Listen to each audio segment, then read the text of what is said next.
రావణుణ్ణి సంపాలంటే సముద్రం దాటాలా, ఈ రావణుణ్ణి సంపాలంటే సముద్రం అంత ధైర్యం ఉండాలా? ఉందా? ఉందా? నా కోట మీద దాడి చేసిన వీణ్ణేం చేయాలి? ఒక్కడు పోవడం రైటా?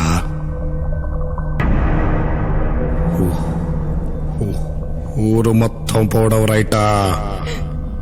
చంపేయాలి. చంపేయాలయ్యా, చంపేయాలి.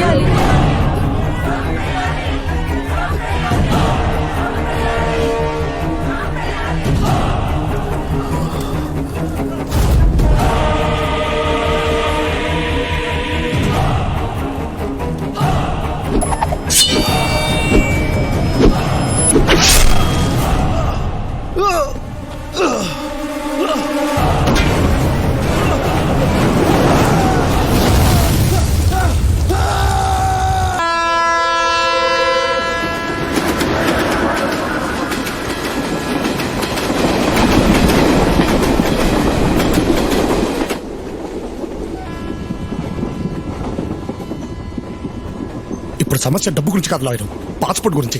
అది లేకుండా అమెరికాకి వెళ్లే మార్గం ఉందా చెప్పు? ఎక్స్ట్రాడినరీ ఆప్షన్ ఉందయ్యా, నువ్వు ఇండియాలో ఉండిపోవడమే. హలో హలో హలో హలో, ఏంటి బాత్రూమ్ లో ఫోన్ ఏంటయ్యా? మాకు ఫోన్ లేవా? మేము మాట్లాడుకోలేమా? నీ ఫోన్ నా దగ్గర ఉంటే నువ్వెలా మాట్లాడతావు? నా గాలిపటం తీసుకా. ఏంటి ఎంతసేపు? ఘాట్ జిల్లాది నీది ఒకటే జిల్లా ఏంట్రా? పక్కనప్ప జై మీకు పేరుకే అన్నా, మాకు తోడబుట్టినన్నా. అన్నా ఇప్పుడు గుర్తుకొచ్చాడా? అసలు తను బ్రతుకున్నాడని తెలిసిందే ఇప్పుడు సార్. ఏంటి సార్ ఇదంతా? జై రావణ్ గా మారడానికి కారణం మీరిద్దరే.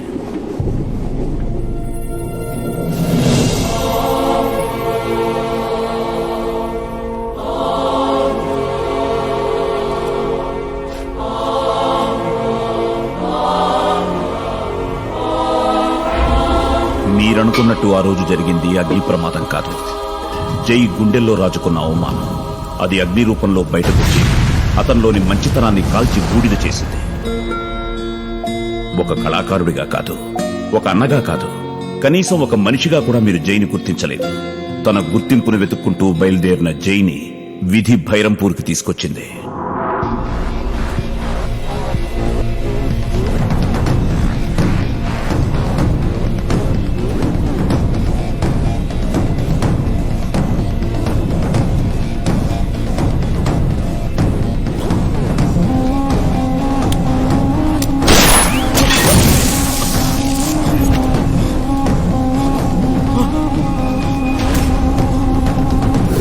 జితు, నేను చెప్పేది విను.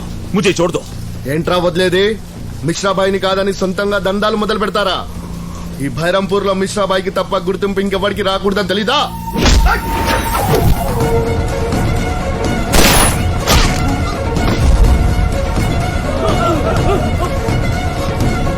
ఏంట్రా అది?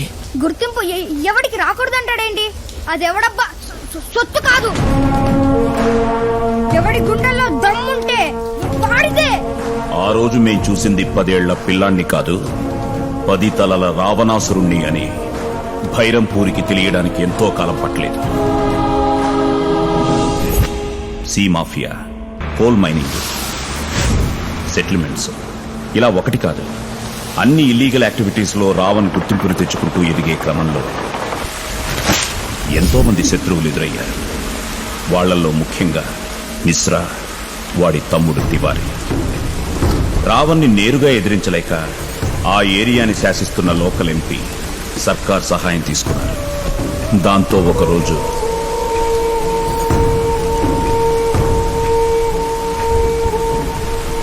ఆ రావణ్ గాడికి 2 ఆప్షన్స్ అని చెప్పు. 1, మా కాళ్ళు పట్టుకుని క్షమాపణడికి ఈ ఏరియా వదిలి పారిపోమ్మను, లేదా మా కాళ్ళ కింద బతకమ్మను. రేయ్, మీరైనా మాకు 2 ఆప్షన్లు ఇచ్చారు, కానీ మా రావణ్ మీకు 1 ఆప్షన్ ఇవ్వలేదు. చచ్చిపోవడం తప్ప.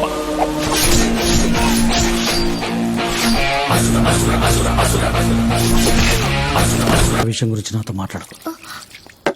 అన్నయ్య, ఏమైంది? ఈ ప్రపంచంలో ప్రతిదానికి ఒక ఎక్స్పైరీ డేట్ ఉంటుంది. అలాగే రావణ్ కి సర్కార్ కి ఉన్న రిలేషన్ ఎక్స్పైర్ అయ్యే రోజు సమసమాజ్ పార్టీ లీడర్ ధనుంజయ్ రూపంలో వచ్చింది. అర్థమైంది కదా? మీకు ఓకే అంటే ఎంపీ సీట్ ఇవ్వడమే కాదు, సెంట్రల్ కేబినెట్ లో మినిస్టర్ వచ్చేలా నేను చూసుకుంటాను.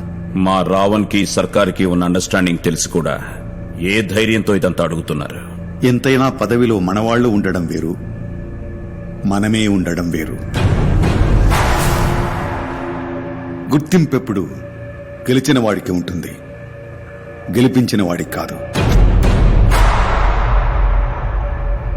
ఆలోచించుకోండి.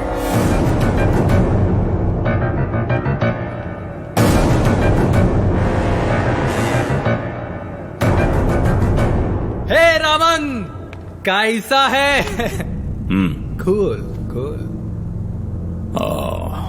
ధనుంజయ్ ఎందుకు వచ్చాడు? మీకు ఆపోజిట్ గా ఎంపీ టికెట్ ఆఫర్ చేయడానికి వచ్చాడు. పోస్టర్ మీద ఉన్నవాడికి పోస్టర్ అతికిచ్చేవాడికి తేడా తెలియదు నాడు వాడికి. మనం పనులకి వాడికిన వాడిని వాళ్ళు పార్లమెంట్కి పంపించారు.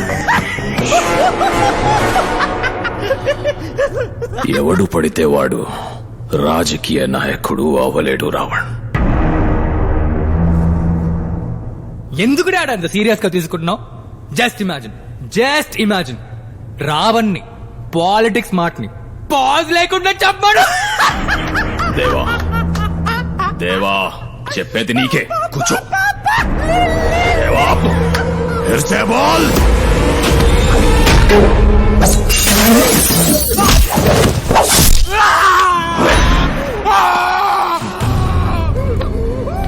రావణ్, నా కొడుకు నారికి కోస్తావా?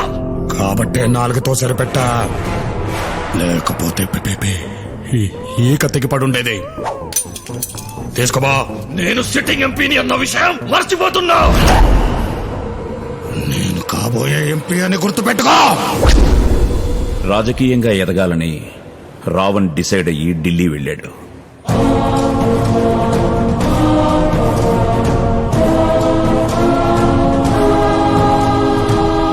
అన్న చావుతో రగిలిపోతున్న తివారీ సర్కార్ని కలిశాడు. మా కోట మీద అటాక్ చేశాడు. రావణ్ లేకపోతే అతని కుడి భుజం అయిన తపన్ని చంపేశాడు.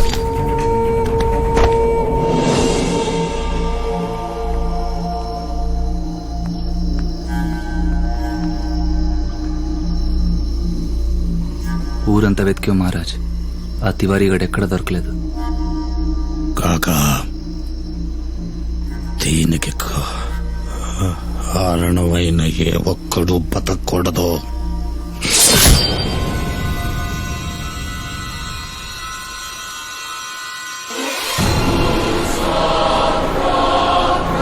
శుభ్రం